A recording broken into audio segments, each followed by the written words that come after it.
So some people think that the Los Angeles Lakers need to go out there and make another trade for a guy that could potentially handle the ball. Maybe a guy like De'Aaron Fox, who's kind of had his name swirling in terms of some of these trade rumors. Trae Young's another guy whose name has been kind of out there.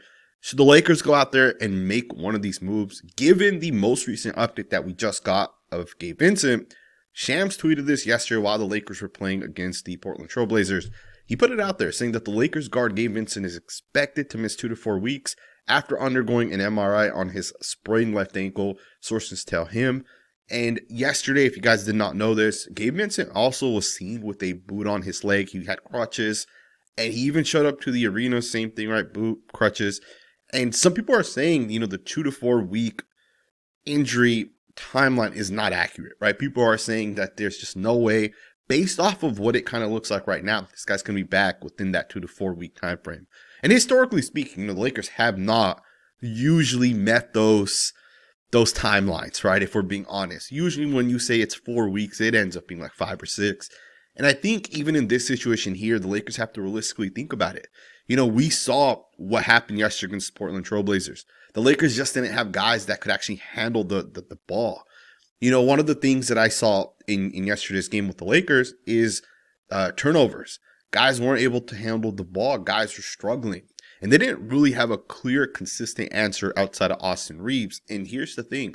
Gabe Vincent is going to be out 2 to 4 weeks. You could even go like another 5 or 6 games without Luka Doncic in. There was a viral video in which Luka apparently showed Austin Reaves his injury, and you can kind of see the reaction of Reaves. Now, some people are saying that's not exactly what Luka actually showed Reaves. I don't know. It looks like to me Luka showed him the injury. You can definitely see the surprise on Austin Reaves' face. So we don't know, right, if it's actually a 1 week injury, right? 7 days is what we were told yesterday.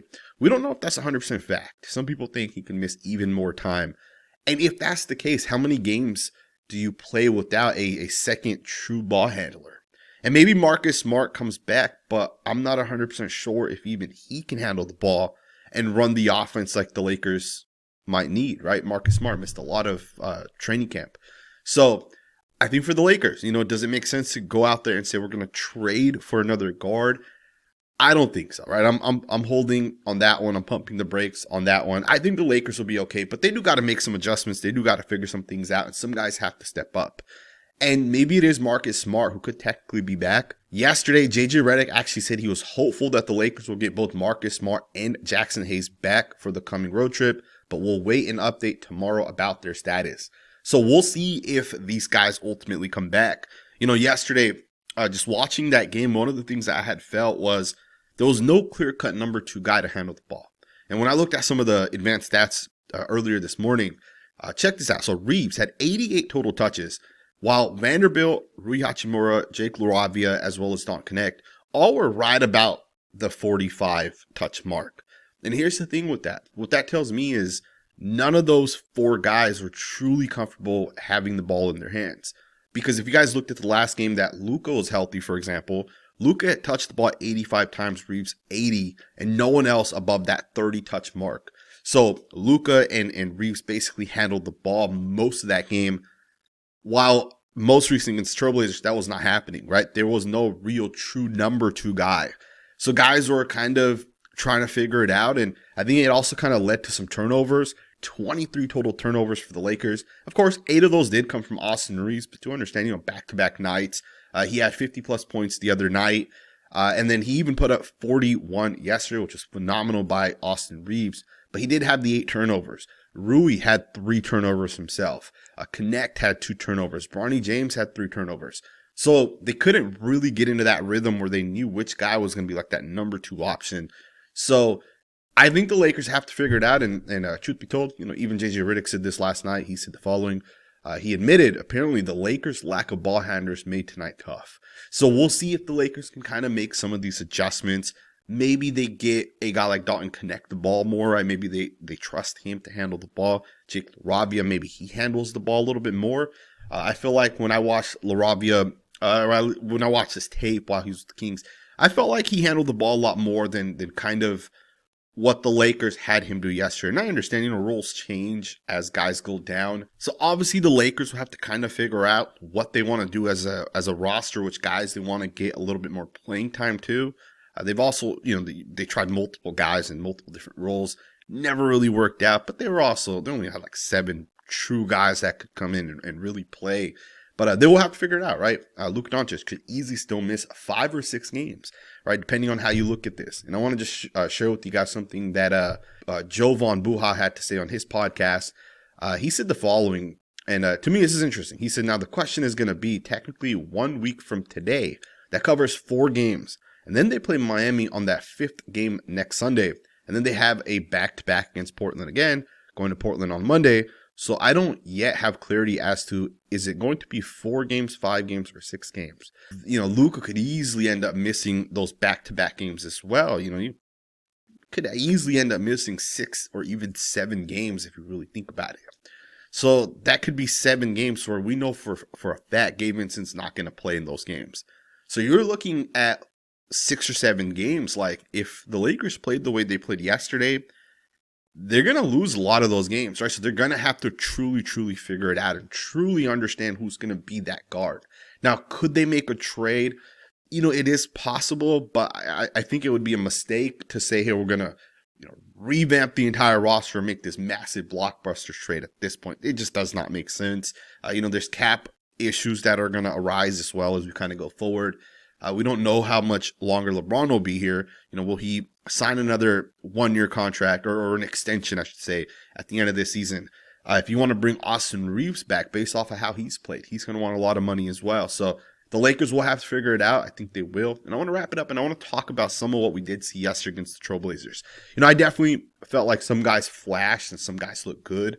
And I want to just give credit first and foremost to Austin Reaves, and we won't spend too much time on him because I do want to talk about Bronny James. I think my opinion might be a little bit different of him than some other guys, or some other people, I should say. But Austin Reaves, man, 41 points, phenomenal game, right? 5 assists, 3 steals, 4 rebounds, and he was, he's pretty efficient, right? 13 of 22, and I think with Austin Reaves, we've got to keep in mind, he did have 8 turnovers, which is unfortunate. But Austin Reaves also won the game the night before, 51 points. Coming into a back-to-back, you're sore, you're tired, and you could even kind of see it. Austin Reaves, there was a moment in the second quarter he came out of the game, and the Lakers just started giving up runs. I think they gave up a 7-0 run at some point in the second quarter, and the Lakers quickly brought Austin Reaves back. And, they never really caught up, and going into that third quarter and fourth quarter, they never really caught up.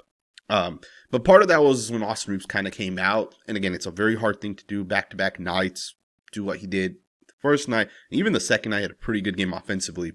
But let's talk a little bit about Bronny James. Bronny James to me was better than I think what people are saying. Now I understand people love to cap Bronny James, love to make fun of this guy. And, I don't understand it, to be honest with you. At the end of the day, is he a superstar caliber player? Absolutely not. But we did see some good defense by Bronny. And I think this is all you can ask for from a young player right now who really hasn't found the type of player he's going to be. And I understand, is he favored because of his father? Probably, right? I'm not going to lie to you guys, probably is. But what he did show yesterday, especially on the defensive side, was pretty impressive. So he was 2 of 8 against shots that he essentially was contesting. And of those 8, he contested 7. I think 1 he didn't get close enough to count it as technically a contested shot. But he had 7 contested shots, which is really good. And you can watch some of the tape. The way he's on these guys. The guys are trying to drive and, he's just on top of it. That's a good starting point for a guy like Bronny James. If he continues to develop that defense and he continues to just build on some of what we're seeing here, he could actually be a good defensive player for the Lakers down the line, right? He can develop into that type of player. 25% field goal percentage was easily the best for the Lakers. And he had a couple of nice plays, right? He had a couple of plays where he forced turnovers on the defensive side. He was all over it. He saw the pass, he tips it up. Another play, he hits the ball out of a guy's hands, kind of hits the guy in the legs. Bronny James is pretty solid on the defensive side. He had a pretty nice pass to Jarrett Vanderbilt that ended up leading to 2 easy points for Vandy. Pretty good on defense. average, had one nice pass at least. But on offense, he did struggle a little bit. 0 of 2. He had 3 turnovers. So he does have to be better on the offensive side. And he still has to develop on the offensive side. But I still think on the defensive side, Bronny James is pretty solid. And now, do the Lakers need defensive guys this year? Probably not, right? You got Marcus, you got Vandy. You don't need guys on the defensive side as much this year, but it's still nice to know that you have a young player in Bronny James who is pretty good on defense, and maybe he develops and he continues to get better, and maybe it clicks for him one day. Who knows? But having those valuable minutes where you can actually get out there and play, I think it's key for a guy like Bronny James. He's still super young. But let's talk about some of the other young players, right? Jake LaRavia, very, very, very disappointing performance in my opinion. A game in which you have Luka out. Obviously, he's the main player for the Lakers at this point. LeBron, number 2, he's out. You're at a point where even Gabe Vincent being out and not playing, and Marcus Smart, and all these different guys that aren't playing, Jake LaRavia was the one guy I thought, hey, this guy could come out there and maybe score 20 points. He can shoot, be efficient, and score. He had that clutch 3-point shot that he made against the Kings. I thought, hey, maybe this momentum, it's kind of late in the game. Maybe this momentum carries over into the Portland game. And he was just disappointing, man. Like, to me, 29 minutes, he was 1 of 6, right? 16% field goal percentage. 3 points, right? That's not good enough in my opinion. Jake LaRavia has to be so much better. And the Lakers need this guy to be better, right? If you play almost 30 minutes, you have to be able to score 15 points at the very minimum. And Jake LaRavia at this point isn't even like really, really good on the defensive side. I think he could be a good defender, but he's not he's just not good right now. So we're looking at a guy that's inefficient pretty much for this entire season up to this point. We're looking at a guy that's not, even on the defensive side, like shining and making those type of plays. Jake LaRavia has to be a lot better, and this is a call out. So hopefully he gets a little bit better as we get into the game tomorrow. And then, of course, just want to talk a little bit about Dalton Knecht to wrap this video up. So Knecht did have 16 points yesterday, which is pretty solid if you just look at the 16 points. But I want to see more from Knecht as well. I want to see him be a little bit more efficient. He was 5 of 13, 38% field goal percentage. If he hits 2 more shots, it's a lot better of a game in my opinion. Now, it's not terrible. Obviously, this was his best game, and given he has all this pressure, you have all these people that are constantly talking crap about him, right, saying he's a terrible basketball player. I want to see him just continue to develop, and what I want to see mostly from him is, get that confidence up. Shoot more shots, right? If he shot 13 shots, obviously he had 16 points. Shoot more, be confident. At the end of the day, the Lakers brought you in for a reason when they brought you in, right? They didn't think you were a bad basketball player. And I don't even think Dalton Knecht's at the point where the Lakers are going to say, we're going to just get rid of this guy and trade him, right? I think Knecht is here for at least the next 2 years. And I think for Knecht, you just have to be more confident. And more than the confidence, handle the ball a little bit more and again, be confident, right? I remember watching Knecht in that very, very first summer games that he was playing in last year, and I said, man, this guy looks pretty damn good. And he just never really lived up to that. And even in preseason looked pretty good last year, right? But it just kind of went downhill. And I feel like it started when the trade happened with Mark Williams. From that point forward, it was just downhill. Because before that, I felt like he was pretty good. Even in the regular season when he would play, he looked pretty good. He's pretty efficient. And that guy is still there somewhere, right? So hopefully Dalton Knecht can develop and get back to form for the Lakers. They're going to need him in these next couple of games. And based off of how Jake LaRavia has played up to this point, I wouldn't be surprised if we see Knecht's minutes go up and LaRavia's kind of come down a little bit. We'll see what ends up happening as we kind of go forward. Lakers are obviously banged up. Would I make a trade right now? Probably not. I would stick with these guys and just kind of ask more from certain guys. And also, the Lakers will get healthy at some point, right? Let me know what you guys think, man. What do you guys think in the comments below? Thumbs up, subscribe. I appreciate the support. A lot of you guys leaving comments down in the comments below. Always appreciate it. Thumbs up, subscribe, and I'll see you guys next time with another video.